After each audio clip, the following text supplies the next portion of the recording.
Pachuca, Arizona, to prep for overseas, to prepare and do the basic training necessary to go in combat.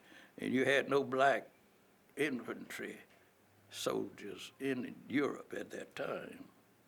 And we were the first one to be sent there, but we stayed there, and we left that and went to, well, we went into Italy right after Anzio. You don't know this history.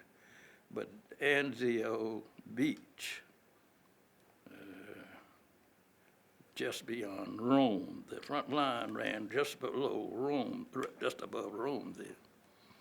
And I went into combat there with the 92nd Infantry Division, stayed over there a year and a half. Well, the year war ended, but I stayed over there another 2 or 3 months until they could ship us all back after the war ended. They had to take a long while to bring us all back home. So I had not finished high school, and I had, well, pretty good education. I had a good AGCT, that's Adjutant General Classification Test. I didn't have a high school diploma, but that's the only way I could get into. The Army had really a college training session after the war for 2 months in Florence, Italy. So all the soldiers that had AGCT that could qualify was helped. So I got into that, came, stayed over there a couple of months, eventually got back home, and qualified to enter Clark College without a high school diploma, but I had an AGCT test. Graduated from Clark, Valor class. Wow. And, when you were marching with the students, did you interact with Donald Hollowell or any of the attorneys, or did you know any of them? sure, I knew.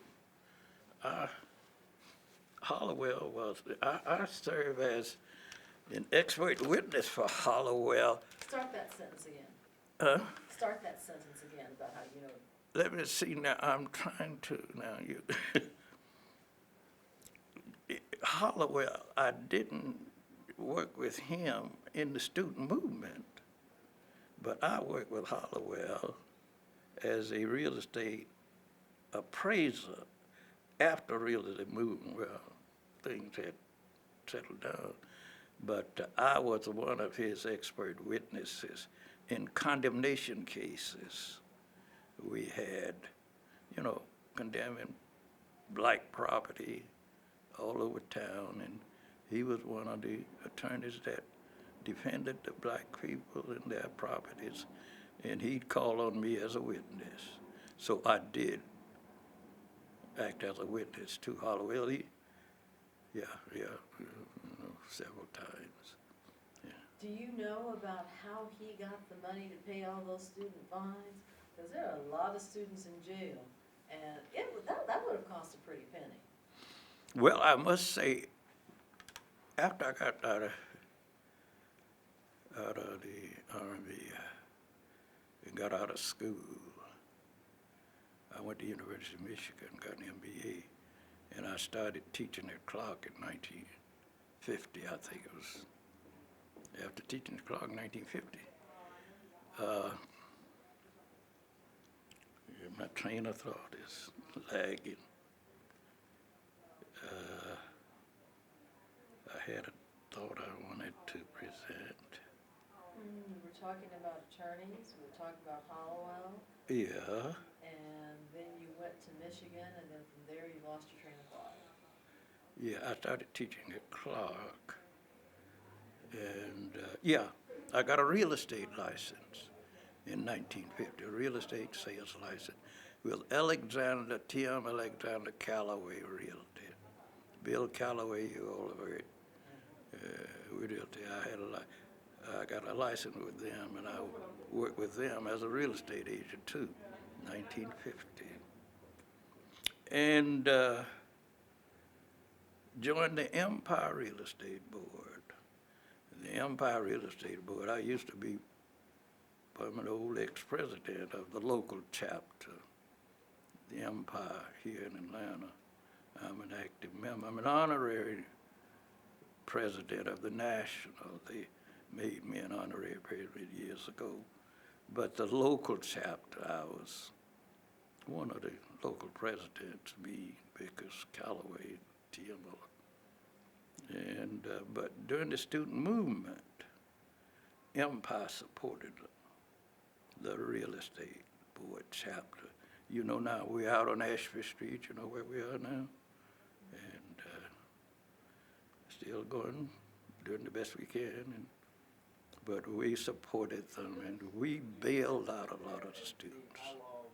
We were at the courthouse. That's one reason I was down there with the Empire Real Estate Board, and bailed out a lot of students who, of course, were locked up. Were there many other businesses doing the same thing, allowing the student movement to use their money to get them out of jail? Yes, there were others. It'd be pretty hard for me right now to try to recall them. Yeah. But there, no question about it. But not a lot, you know.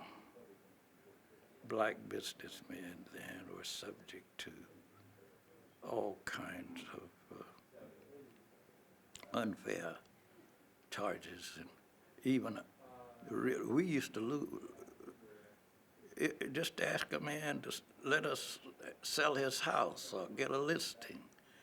The Georgia Real Estate Commission under Isaacson, Senator Isaacson dead, old man Isaacson. Oh, he stayed on us like, but they're by board. Yeah, but we had him out at Fraser Cafe. He came out there. What some issue we challenged him on, and got something out of court. But we were in and out of court. They take our license. They'd accuse you of blockbusting. They used that term.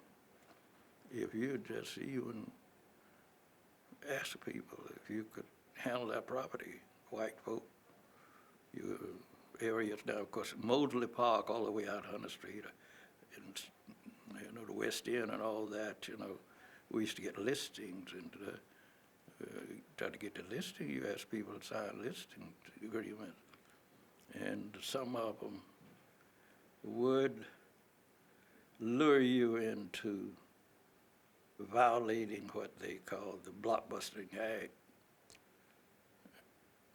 and get the Georgia State Commission, Real Estate Commission, and Isaacson, Senator Isaacson, dead, not the senator, was chair of the Georgia Real Estate Commission. He'd take our license, so we couldn't sell real estate. And then you had to go to the court to get them, pay money, what have you. And back there in those days, so. You don't miss anything about those days, do you? I don't, really, but I'm sorta glad that I witnessed in some way, participated in the advancements that we ain't done yet, though. You never That done. we have been, yes. Mr. Robie, how old are you? When were you born, and how old are you today? I'm 95. I was born in 1920,